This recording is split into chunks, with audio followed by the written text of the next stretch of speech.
അല്ല, എനിക്ക് അയാളോട് നോ. ഞാൻ മാത്രം പത്രാധിപരോട് സംസാരിച്ചാൽ മതിയെന്നുള്ള ധാരണയിലാണ് നമ്മൾ ഇവിടെ വന്നത്. അതല്ല, പ്രിയക്ക് സംസാരിക്കണം നിർബന്ധമാണെങ്കിൽ സംസാരിച്ചു. ഞാൻ മടങ്ങിപ്പോയേക്കാം. അയ്യോ, ഒന്നും പറയണ്ട എന്റെ കുട്ടപ്പെട്ട. ഈ ഗസറ്റഡ് യക്ഷി ആദ്യം ഇറങ്ങുന്ന ആഴ്ച 50,000 കോപ്പി കൂട്ടി. ഇപ്പൊ ഇതാ 4-ാം അധ്യായം ഇറങ്ങുമ്പോ ആകെ ഇരിക്കപ്പുറത്തില്ലാതിരിക്കുക. നാനാ ഭാഗത്തുനിന്ന് ഏജന്റുമാരുടെ കത്തും കമ്പിയും കൊണ്ട് ആഫീസ് നിറഞ്ഞിരിക്കുക. കോപ്പി പോരാന്ന് പറഞ്ഞോണ്ട്. ഇങ്ങനെ പോയാ 10 ലക്ഷത്തിൽ നിൽക്കും തോന്നുന്നില്ല. ഒന്നാമത് കോട്ടപ്പുറത്തിന്റെ റേപ്പ് കേസാ ഇത്രയും ബഹളത്തിന് കാരണം. കർത്താവിന്റെ കൃപ എന്നല്ലാണ്ട് എന്താ പറയാ. ഞാൻ പിന്നെ വിളിക്കാൻ കുട്ടപ്പെട്ട. വാതിൽ തട്ടുന്നു, ഏജന്റുമാരായിരിക്കും. Yes coming. Sir, advocate Nambiar വന്നിട്ടുണ്ട്. വരാൻ പറയേ. ആ വരണം നമ്പ്യാർ, വരണം. ഇരിക്കണം. എന്താ ഇവിടെ കസേരയില്ലേ? ഉണ്ടല്ലോ, ഇരിക്കി. ഗസറ്റഡ് യക്ഷി എന്ന നോവലിലെ നായിക തഹസിൽദാരല്ല, മുനിസിപ്പൽ കമ്മീഷണറാണെന്ന് നിങ്ങൾ പറയുമായിരിക്കും. യഥാർത്ഥ സംഭവങ്ങളാണ് നോവലിൽ പറയുന്നതെന്ന് തെളിയിക്കാൻ ചിലപ്പോൾ എനിക്ക് കഴിഞ്ഞില്ലെന്നും വരും. പക്ഷേ റേപ്പ് കേസിലെ പ്രതിയും നോവലിസ്റ്റും ഒരാളായതുകൊണ്ട് സാമാന്യ ബുദ്ധിയുള്ള ഏതൊരു ജഡ്ജിക്കും അദ്ദേഹത്തിൻ്റെതായ നിഗമനങ്ങളിലെത്താനും നിങ്ങളുടെ ഈ സ്ഥാപനം പൂട്ടിക്കാനുള്ള തീരുമാനങ്ങൾ എടുക്കാനും കഴിഞ്ഞെന്ന് വരും. ഞാൻ താങ്കളോട് പൂർണ്ണമായി യോജിക്കുന്നു. പക്ഷേ ഇത് ഇന്ത്യ മഹാരാജ്യമായതുകൊണ്ടും എന്റെ കയ്യിൽ ആവശ്യത്തിലേറെ പണമുള്ളത് കൊണ്ടും വേണ്ടി വന്നാൽ സുപ്രീം കോടതി വരെ പോകാമെന്ന വിശ്വാസമുള്ളത് കൊണ്ടും താങ്കളുടെ ഭീഷണി ഈ മാമച്ചനോട് വേണ്ട എന്ന് പറയാൻ ഞാൻ ആഗ്രഹിക്കുന്നു. നിങ്ങളുടെ ഈ പീറ നോവലിസ്റ്റ് ഉണ്ടല്ലോ, അയാൾ ഒരു റേപ്പ് കേസിൽ ജാമ്യത്തിൽ ഇറങ്ങിയ ആളാണെന്നും ഈ കേസിലെ സ്പെഷ്യൽ പ്രോസിക്യൂട്ടറായി ഞാൻ വിചാരിച്ചാൽ പലവിധ വകുപ്പുകളിലായി അയാൾ എത്ര വർഷം വേണമെങ്കിലും അകത്താക്കാൻ സാധിക്കുമെന്നും ഓർമ്മിക്കുന്നത് നന്നായിരിക്കും. ഓർമ്മയുണ്ടല്ലോ. ഈ നോവല് പ്രസിദ്ധീകരിച്ചില്ലെങ്കിലും നിങ്ങളും നിങ്ങളുടെ ആ അലബലാതി യക്ഷിയും അതിന് ശ്രമിക്കുമെന്നറിയാലോ. അപ്പോ എന്ത് പ്രത്യാഘാതവും നേരിടാൻ ഒരുക്കമാണെന്ന് അർത്ഥം. അതെ, ഒരു കോംപ്രമൈസും ഇല്ല. കോംപ്രമൈസ് ആയിരുന്നു ഉദ്ദേശമെങ്കിലും ഭീഷണിയുടെ ഭാഷ പുറത്തെടുത്ത എന്തിനാ? ഈ മാമച്ചൻ ഒരു പേടിത്തൂറിയാണെന്ന് വിചാരിച്ചു അല്ലേ? മീൻ കച്ചവടത്തിൽ തുടങ്ങിയതാ ഞാൻ എന്റെ ജീവിതം. പിന്നീട് റബ്ബർ എസ്റ്റേറ്റ് ആയി. റബ്ബറിന് വില കുറഞ്ഞപ്പോ ഞാൻ സാഹിത്യത്തിലേക്ക് കിടന്നു. ആ എന്നോടോ? മിസ്റ്റർ, അവിവാഹിതയായ ഒരു ചെറുപ്പക്കാരി അപമാനിച്ചിട്ടല്ല നിങ്ങളുടെ വാരികയുടെ സർക്കുലേഷൻ കൂട്ടേണ്ടത്. അവിവാഹിതനായ എന്റെ നോവലിസ്റ്റിനെ കള്ളക്കേസിൽ കൊടുക്കാമെങ്കിൽ ഇങ്ങനെയും എനിക്ക് എന്റെ വാരികയുടെ സർക്കുലേഷൻ കൂട്ടാം. ഇനി ഞാനൊരു കോംപ്രമൈസ് പറയാം. കോട്ടപ്പുറത്തിന്റെ പേരിലുള്ള റേപ്പ് കേസ് പിൻവലിച്ചിട്ട് ഇങ്ങോട്ട് വരൂ. ഗസറ്റഡ് യക്ഷിയുടെ പ്രസിദ്ധീകരണം നിർത്തുന്ന കാര്യം അപ്പൊ ആലോചിക്കാം. ഇല്ല, ഇനിയിപ്പോ ഒന്നും നോക്കാനില്ല. ആ സ്കൗണ്ടറിന് മാക്സിമം ശിക്ഷ വാങ്ങിച്ചു കൊടുക്കുക.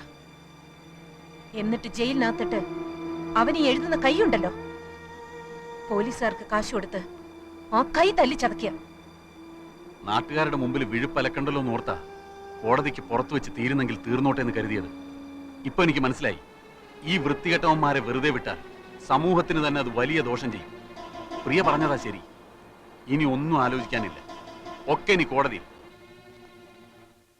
Your Honor, you have already allowed petition 315 CRPC.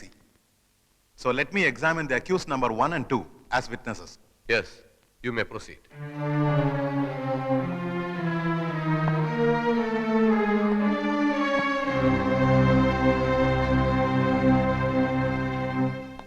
നിങ്ങളും രണ്ടാം പ്രതി രാമകൃഷ്ണനും അന്യായക്കാരുടെ വീട്ടിൽ എന്തിനു പോയി? ഞങ്ങൾ താമസിക്കുന്ന വീട്ടിൽ വന്ന് അവർ ഞങ്ങളെ കാപ്പ് കുടിക്കാൻ ക്ഷണിച്ചു, അതുകൊണ്ട് പോയി. അപ്പൊ അവരുടെ വീട്ടിൽ ആരൊക്കെ ഉണ്ടായിരുന്നു? അവരും അവരുടെ ജോലിക്കാരിയും. നിങ്ങൾ കാപ്പി കുടിച്ചോ? ഇല്ല. എന്തുകൊണ്ട് കുടിച്ചില്ല? കുടിക്കാൻ തുടങ്ങുന്നതിന് മുമ്പ് പെട്ടെന്ന് ആ സ്ത്രീ ഒരു കത്തിയെടുത്ത് അവരുടെ വെയിൻ കട്ട് ചെയ്ത് മരിക്കാൻ പോവുകയാണെന്ന് പറഞ്ഞു. ഞങ്ങൾ അവരെ തടയാൻ ശ്രമിച്ചു. വേറെ ഒന്നും സംഭവിച്ചില്ലേ? ഇല്ല. ഇതിനു മുമ്പ് നിങ്ങൾ ഏതെങ്കിലും ക്രിമിനൽ കേസിൽ പെട്ടിട്ടുണ്ടോ? ഇല്ല. നിങ്ങൾ കല്യാണം കഴിച്ചാണോ? അല്ല. എന്തുകൊണ്ട് കല്യാണം കഴിച്ചില്ല? ഒരു സ്ത്രീയെ കല്യാണം കഴിച്ച അവളെ കടപ്പറയിലെ ഒരു ഉപകരണമാക്കി മാറ്റാൻ എനിക്ക് സാധിക്കില്ല എന്നുള്ളതുകൊണ്ട്. സ്ത്രീകളോടുള്ള നിങ്ങളുടെ മനോഭാവം എന്താണ്? സ്ത്രീ അമ്മയാണ്, ദൈവമാണ്. That's all, Your Honor.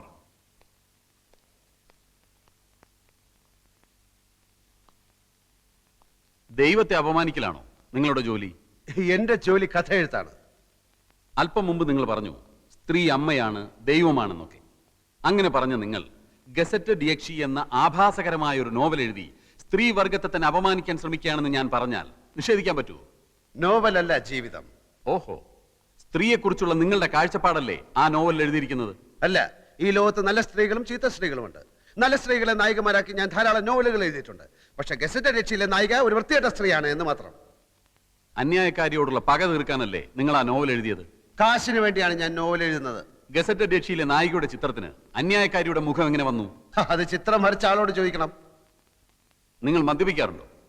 ആ, അത്യാവശ്യം. ഇതുവരെ ഒരു കേസിലും പ്രതിയായിട്ടില്ല എന്ന് നിങ്ങൾ പറഞ്ഞു. മദ്യപിച്ച് അന്യായക്കാരിയുടെ വീട്ടിൽ കയറിയതിന് നിങ്ങളെ പോലീസ് അറസ്റ്റ് ചെയ്തിട്ടില്ലേ? രണ്ടാം പ്രതി രാമകൃഷ്ണന്റെ വീടാണെന്ന് കരുതിയാണ് ഞാൻ ആ വീട്ടിൽ കയറിയത്. എന്ത് കരുതി എന്നുള്ളതല്ല, നിങ്ങളെ പോലീസ് അറസ്റ്റ് ചെയ്തോ ഇല്ലയോ? പോലീസ് അറസ്റ്റ് ചെയ്തില്ല, എന്നെ കൂട്ടിക്കൊണ്ടുപോയി. SIക്ക് സത്യം ബോധ്യമായപ്പോ എന്നെ വെറുതെ വിട്ടു. ഈ സ്ത്രീകൾ തനിച്ച് താമസിക്കുന്ന വീട്ടിൽ കയറി ബ്രേക്ക്ഫാസ്റ്റ് കഴിക്കലാണോ നിങ്ങളുടെ ജോലി? ബ്രേക്ക്ഫാസ്റ്റ് കഴിക്കാൻ തോന്നുമ്പോൾ ആ വീട്ടിൽ സ്ത്രീകൾ തനിച്ചാണോ സംഘം ചേർന്നാണോ താമസിക്കുന്നത് എന്ന് ഞാൻ നോക്കാറില്ല. ഏത് സ്ത്രീ വിളിച്ചാലും നിങ്ങൾ ബ്രേക്ക്ഫാസ്റ്റ് കഴിക്കാൻ പോവോ? ബ്രേക്ക്ഫാസ്റ്റ് മാത്രമല്ല, ലഞ്ചും സപ്പറും ഒക്കെ കഴിക്കാൻ പോകും.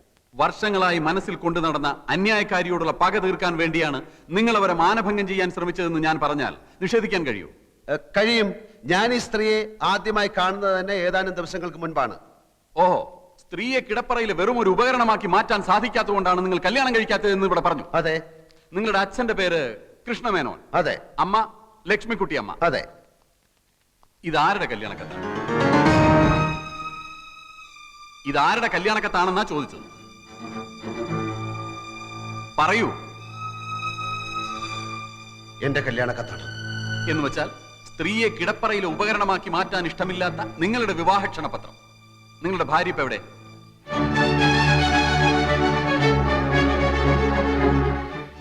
ഞാൻ കല്യാണം കഴിച്ചിട്ടില്ല. കഴിച്ചിട്ടില്ലേ? അപ്പൊ കല്യാണം കഴിക്കാതെ ചുമ്മാ കല്യാണക്കത്തടിച്ച് വിതരണം ചെയ്യലാണോ നിങ്ങളുടെ ഹോബി? മറുപടി പറയൂ. അന്ന് അങ്ങനെ സംഭവിച്ചു. എന്താണ് സംഭവിച്ചതെന്ന് ഞാൻ പറയാം. കല്യാണം ഉറപ്പിച്ചു, കല്യാണക്കത്തടിച്ചു, ആളുകളെ ക്ഷണിച്ചു. കല്യാണ തീയതി അടുത്തപ്പോഴാണ് വധു അറിയുന്നത് നിങ്ങൾ ഒരു ആഭാസനാണ്. അങ്ങനെ ആ പെൺകുട്ടി കല്യാണത്തിന് വിസമ്മതിച്ചു. അതല്ലേ സത്യം? അല്ല. ആണെന്ന് ഞാൻ പറയുന്നു. അന്നു മുതൽ ആ പെൺകുട്ടിയോട് നിങ്ങൾക്ക് തീർത്താൽ തീരാത്ത പകയായി. അന്നത്തെ ആ പെൺകുട്ടിയാണ് ഈ കേസിലെ അന്യായക്കാരി പ്രിയദർശിനി എന്ന് ഞാൻ പറഞ്ഞാൽ നിങ്ങൾക്ക് നിഷേധിക്കാൻ കഴിയും?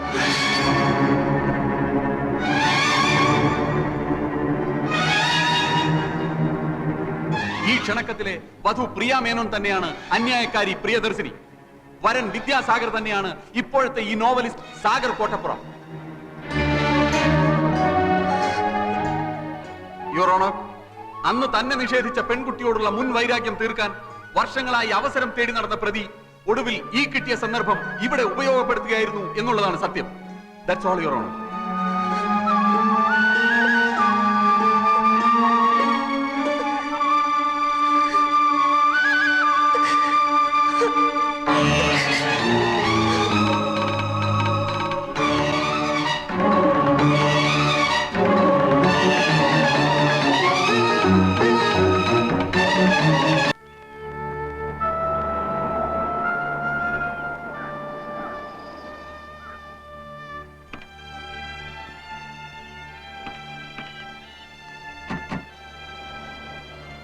കല്യാണക്കത്തും പൊക്കിപ്പിടിച്ചുള്ള വക്കീലിന്റെ ചോദ്യങ്ങൾ, അന്തം വിടുന്ന നായകൻ ഒരു വശത്ത്, ഞെട്ടിത്തരിക്കുന്ന നായിക മറുവശത്ത്. ഈ കോടതി രംഗം അതേപടി ഒരു അധ്യായമാക്കാം. വായനക്കാരന്റെ കണ്ണു തള്ളും, ഞരമ്പുകൾ വലിഞ്ഞു മുറുകും.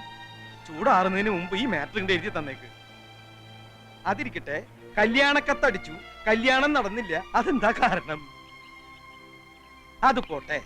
5-6 വർഷത്തിനിടയിൽ വീണ്ടും കണ്ടുമുട്ടിയപ്പോൾ നായകൻ നായികയെ തിരിച്ചറിഞ്ഞില്ല, നായിക നായകനെ തിരിച്ചറിഞ്ഞില്ല. ഈ സിനിമയിലും നോവലിലും ഒക്കെ പഴയ കാലം മറന്നു പോണ ഒരു രോഗമുണ്ടല്ലോ, എന്താ അതിന്റെ പേര്? അമ്ലേഷ്യം അല്ലേ?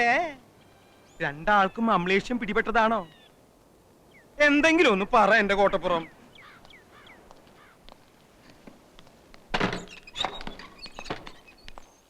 ഇപ്പൊ തന്നെ എഴുതി തന്നാ ഇപ്പൊ തന്നെ കമ്പോസിങ്ങിന് കൊടുക്കാം. നായകനും നായികയ്ക്കും അമ്ലേഷ്യം വേണ്ട, വായനക്കാര് വിശ്വസിക്കില്ല. ഒരാൾക്ക് മതി അമ്ലേഷ്യം. ഗസറ്റഡ് യക്ഷി അധ്യായം 6 അമ്ലേഷ്യം എന്ന് ടൈറ്റിലും കൊടുക്കാം. കഴിഞ്ഞ ലക്കത്ത് കഥ എവിടെയാ നിൽക്കുന്നതെന്ന് അറിയോ? എവിടെ നിർത്തിയിരിക്കണേ? ആ, അതറിയാതെ ചുമ്മാ അമലേഷ്യം അമലേഷ്യം എന്ന് പുലമ്പിയിട്ട് കാര്യമില്ല. അമലേഷ്യം അങ്ങനെ ഒരു വാക്കില്ല. പിന്നെ ഈ മറവി രോഗത്തിന്റെ പേരെന്താന്ന്? അതൊന്നും അല്ല ഇവിടുത്തെ പ്രശ്നം. സാഹിത്യകാരൻ ജയദേവനെ അനിത വശത്താക്കി ദിലീപും ജയദേവനും ഈ പ്രശ്നത്തിൽ പൊരിഞ്ഞടി നടന്നു. ദിലീപ് മരിച്ചു, ജയദേവൻ ഒളിവിൽ പോയി. അവിടെയാ കഴിഞ്ഞ ലക്കം അവസാനിക്കുന്നത്.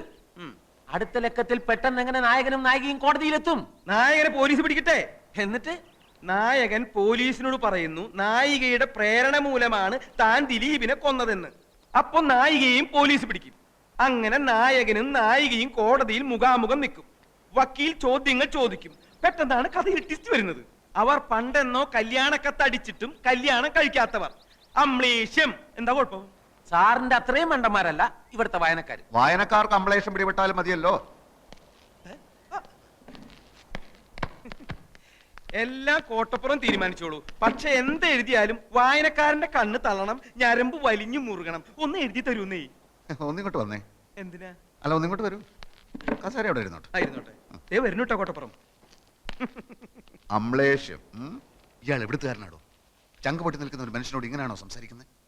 കോടതി രംഗം കഥയാക്കണത്രേ. കോടതിയിൽ കണ്ടത് അയാളുടെ ജീവിതമാണ്. അത് തന്റെ അളിഞ്ഞ വാരികയിൽ എഴുതാനുള്ളതല്ല. അളിഞ്ഞ വാരികയോ മഞ്ചാടിയോ? എന്നെ പറഞ്ഞാൽ ഞാൻ സഹിക്കും. വാരികയെ പറ്റി പറഞ്ഞാലുണ്ടല്ലോ. ഇറങ്ങി പോടോ, ഒച്ച വെക്കാതെ. എന്നോട് ഇറങ്ങി പോവാനോ? താൻ ഇറങ്ങണോ ആദ്യം?